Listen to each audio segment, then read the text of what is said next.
Study point. तो आज एक कोशिकांग है, उसको भी खत्म कर लेते हैं, है ना। बायोखंड चल रहा है आपका, ठीक है। तो आज हम राइबोसोम के बारे में पढ़ेंगे। राइबोसोम को हम क्या कहते हैं? प्रोटीन निर्माण की फैक्ट्री कहते हैं, यानी कि जहां पर प्रोटीन बनता है ना। आपको पता है कि सजीव कोशिका के निर्माण में 14% किसकी आवश्यकता होती है? प्रोटीन की आवश्यकता होती है। तो 14% जब प्रोटीन की आवश्यकता होती है, और प्रोटीन का निर्माण कहां पर हो रहा है? राइबोसोम में हो रहा है। राइबोसोम से आईएएस में भी प्रश्न पूछे जाते हैं, पीसीएस में भी पूछे जाते हैं। तो ये बहुत ही महत्वपूर्ण है, इसको बिल्कुल ध्यान से आपको पढ़ना है, ठीक है। आइए स्टार्ट कर रहे हैं। और जो नए व्यूअर्स हैं जिन्होंने हमारे चैनल को सब्सक्राइब नहीं किया है, तो हमारे चैनल को सब्सक्राइब कर ले और बेल आइकन ऑन कर दें, ठीक है। चलिएगा, आइएगा स्टार्ट करते हैं। देखिएगा, राइबोसोम की बात कर रहे हैं। राइबोसोम की खोज वास्तव में किसने की थी? राइबोसोम की खोज जी.आई.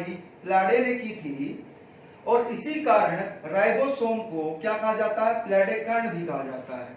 क्या? प्लाडे कण भी कहा जाता है। और 1955 में की थी। कहा?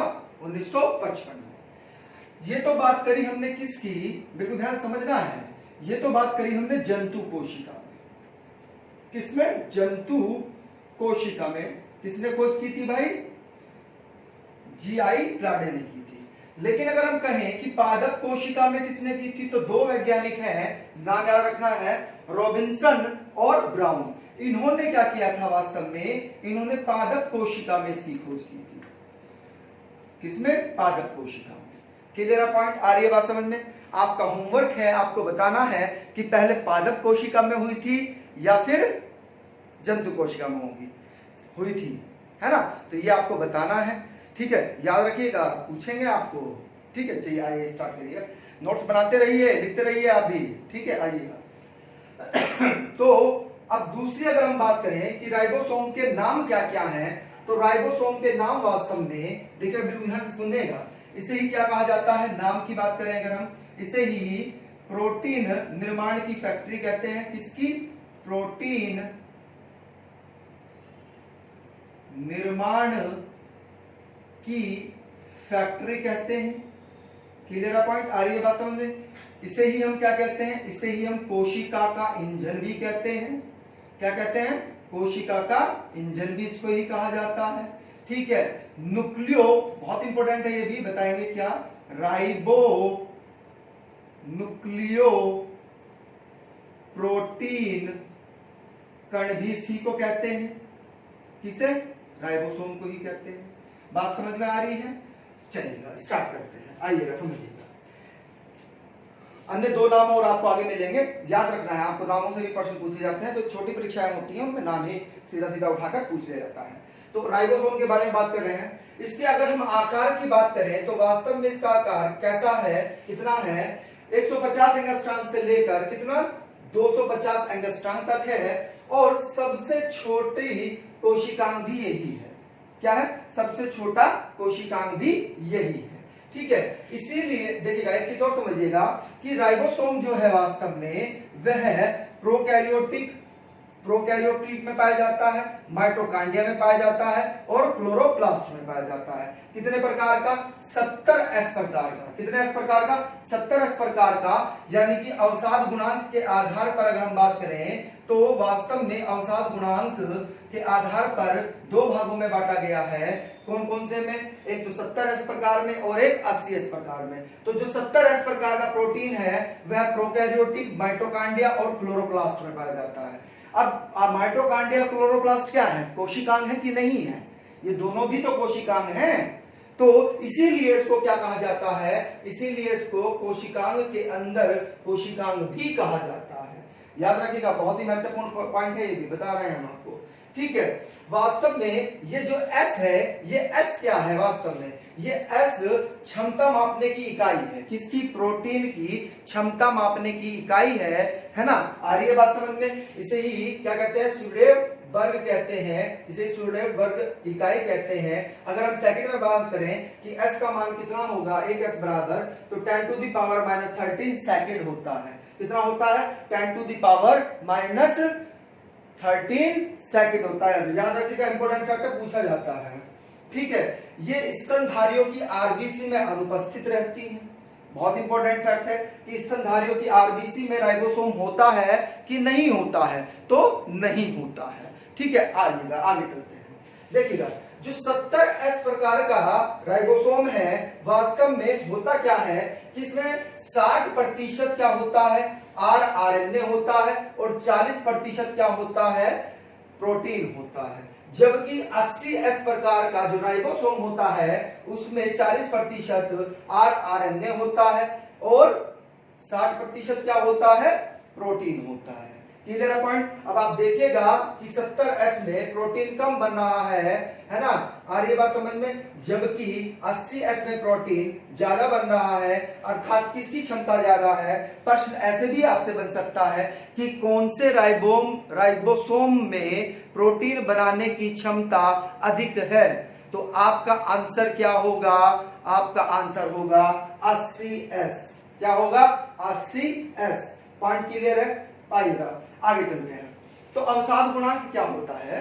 अवसाद गुणांक के आधार पर प्रोटीन जो है, सॉरी राइबोसोम जो है वो दो प्रकार के हैं, और दो प्रकार के कौन कौन से, पहला 70S राइबोसोम और दूसरा 80S राइबोसोम। ठीक है, आ रही है बात समझ में। प्रोकैरियोटिक माइटोकॉन्ड्रिया और क्लोरोप्लास्ट में 70S का आपको क्या मिलेगा, राइबोसोम मिलेगा। जबकि जो यूकैरियोटिक सेल्स हैं हमारी, यूकैरियोटिक सेल्स में सभी में क्या मिलता है, 80S राइबोसोम्स मिलता है। क्या मिलता है, 80S का राइबोसोम्स मिलता है। क्लियर है पॉइंट, बात समझ में आ रही है। अब हम बात करें, अगर 70S के भी सब यूनिट्स होती हैं, यानी कि उप इकाई होती है। क्या होती है, उप इकाई होती है। तो दो उप इकाई हैं, कौन कौन सी, एक 50S और एक 30S। एक 50S और एक 30S उप इकाई है इनकी। अब आप कहेंगे कि सर ये तो कितना बन गया है, 50 और 30 कितना बन गया है, 80 बन गया है। लेकिन जब प्रोटीन बन रहा है तो 10% खर्च भी तो हुआ है भाई, इसको समझिएगा आप। यानी कि कहने का तात्पर्य यह है कि दो जो सब यूनिट्स हैं, यानी कि जो बड़ी इकाई है वह 50S है, जबकि छोटे वाली इकाई जो है वह कौन सी है, 30S है ना। अब दोनों ने मिलकर क्या बनाया, 70S प्रकार का राइबोसोम बनाया। तो हुआ क्या, जो 10S है वह क्या हो गया है, खर्च हो गया है। इसमें प्रोटीन में बनने में, प्रोटीन बनाने की प्रक्रिया में वह क्या हो गया है, खर्च हो गया है। आ रही है बात समझ में। चलिएगा इसको रफ कर देते हैं, आइएगा आगे समझिएगा। सेम कंडीशन ही क्या है, देखिएगा इसकी भी कुछ सब यूनिट्स होती हैं। नेट जीआरएफ के लिए बहुत इंपॉर्टेंट है ये वाली यूनिट्स, है ना, ये वाली जीआरएफ के लिए बहुत इंपॉर्टेंट है, समझिएगा। जो 80S है, 80S वास्तव में वो भी दो एस में टूटा हुआ है, दो एस से मिलकर बनता है। कैसे कैसे, बिल्कुल ध्यान से समझिएगा। एक 23S आरएनए से और 5S आरएनए से। पॉइंट क्लियर है। इन दोनों से मिलकर क्या बनता है, 50S राइबोसोम्स बनता है। पॉइंट क्लियर है, क्या बनता है, 50S राइबोसोम्स बनता है। जबकि 30S की जो शाखा है, यानी कि उप इकाई है, वह मात्र 16S आरएनए का है ना। आरएनए कितने प्रकार के होते हैं, 3 प्रकार के होते हैं कि नहीं होते हैं, है ना। आरएनए को क्या कहते हैं, राइबोसोमल आरएनए। आज उसके बारे में भी बताएंगे, ये डायग्राम हमने बनाया है तो उसी के बारे में समझाने के लिए बनाया है ना।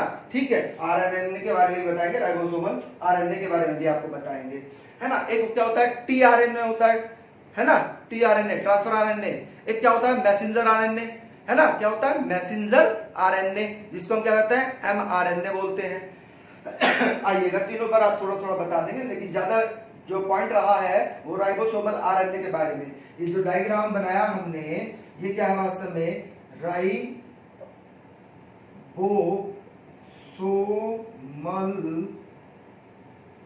आरएनए का डायग्राम है जो ये हमने बनाया है। ठीक है, समझाएंगे इसको भी। तो यूकैरियोटिक में क्या है, 80S प्रकार का है। आप लिख लीजिएगा 80S जो होता है, बिल्कुल हाँ, नोट्स बनाइएगा, हाँ बनाइए, ठीक है, चलेगा। तो 80S का जो है वास्तव में वो दो सब यूनिट्स में बटा हुआ है, 60S और 40S। सेम कंडीशन वही है, 60s प्लस 40s मिलकर कितना होता है, 100s होता है, जबकि यहां पर जो खर्च हो रहा है वह 20s खर्च हो रहा है इसके निर्माण में, प्रोटीन बनाने के, है ना। जब प्रोटीन बन रहा है तो उसमें 20s खर्च भी तो हो रहा है। पॉइंट क्लियर है, बात समझ में आ रही है। अब इसकी भी 60 की भी क्या होती है, सब यूनिट्स होती हैं, वो कौन कौन सी हैं उन पर भी नोट आउट कर लें। 28s RNA, 5s RNA और 5.8s RNA, ये तीन सब यूनिट से मिलकर 60s RNA बनता है, जबकि 18s RNA से उपशाखाएं जो है वास्तव में वह 40s RNA की है। ये इनकी शाखाएं हैं, उप इकाई है ना, क्या है, उप इकाइयां हैं। आइएगा अब प्रश्न देखिएगा क्या बनता है, बिल्कुल ध्यान से समझिएगा कि जो राइबोसोमल आरएनए है वास्तव में वह बना कैसे, जो राइबोसोम है वह बना कैसे, उसका निर्माण कैसे होगा। तो जो राइबोसोम होता है वास्तव में, राइबोसोम बिल्कुल ध्यान से समझना, बहुत ही ज्यादा इंपॉर्टेंट पॉइंट है। आरएनए प्लस प्रोटीन से मिलकर बना होता है। इससे राइबोसोम जो बनता है, ठीक है, राइबोसोम जो बनता है वास्तव में वह आरएनए प्लस प्रोटीन से मिलकर बनता है। इसीलिए इसको क्या कहा जाता है, इसीलिए इसको राइबोन्यूक्लिक प्रोटीन कण कहते हैं। राइबोन्यूक्लिक प्रोटीन कण भी कहते हैं किसको, राइबोसोम को। ठीक है, क्लियर पॉइंट, आइएगा आगे।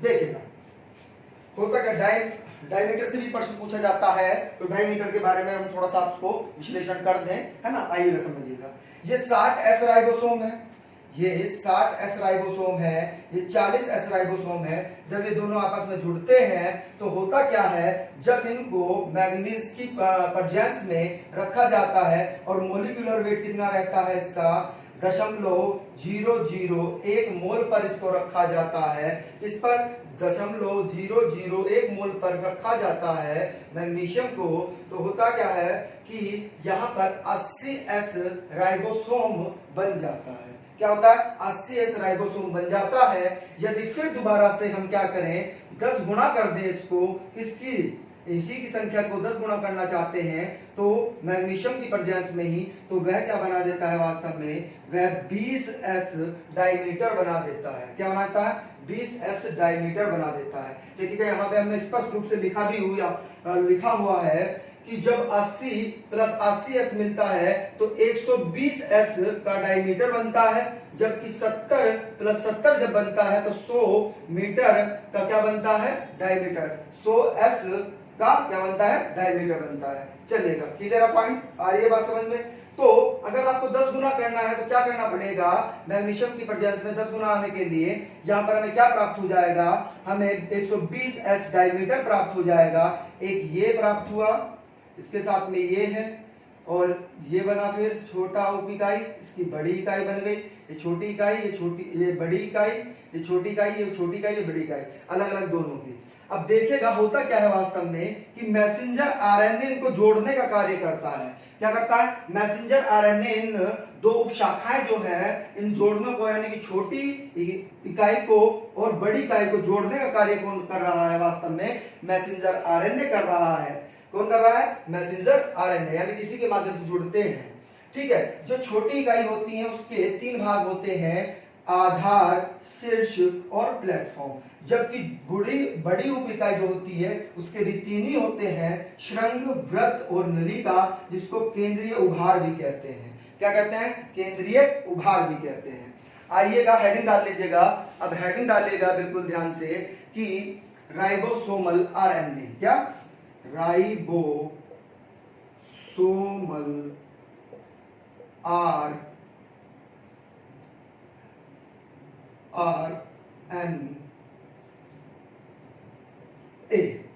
क्लियर पॉइंट, हेडिंग डाल दो। देखिएगा राइबोसोमल आरएनए जो है वास्तव में ये क्या है, प्रश्न पूछा भी जाता है, बिल्कुल ध्यान से समझिएगा। ये अघुलनशील है। क्या है, अघुलनशील है। पूछा जाएगा कि कौन सा आरएनए अघुलनशील है, तो वास्तव में राइबोसोमल आरएनए क्या होता है, अघुलनशील है। ठीक है, आगे बात समझ में। अगला ही फैक्ट लिखिएगा कि राइबोसोम की उप इकाई में पाए जाते हैं। इसकी राइबोसोम की उप इकाई में पाए जाते हैं।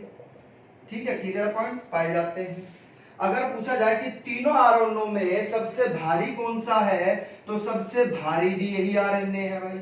सबसे भारी वेट सबसे ज्यादा इसी का होता है। अगर पूछा जाए कि सबसे ज्यादा स्थायी तीनों आरएनए में से सबसे ज्यादा स्थायी कौन सा है, तो वास्तव में सबसे ज्यादा स्थायी आरएनए भी यही है।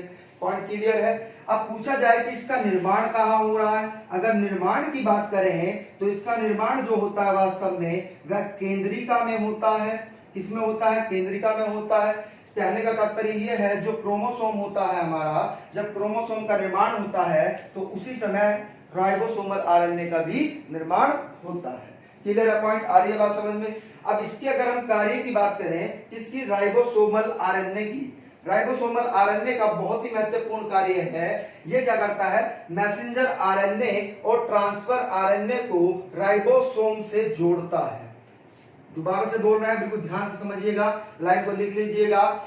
आरएनए तथा ट्रांसफर आरएनए यानी कि messenger RNA plus transfer RNA को किससे जोड़ रहा है, राइबोसोम से जोड़ रहा है। क्लियर है पॉइंट। ये इसका दूसरा कार्य भी लिख लीजिएगा।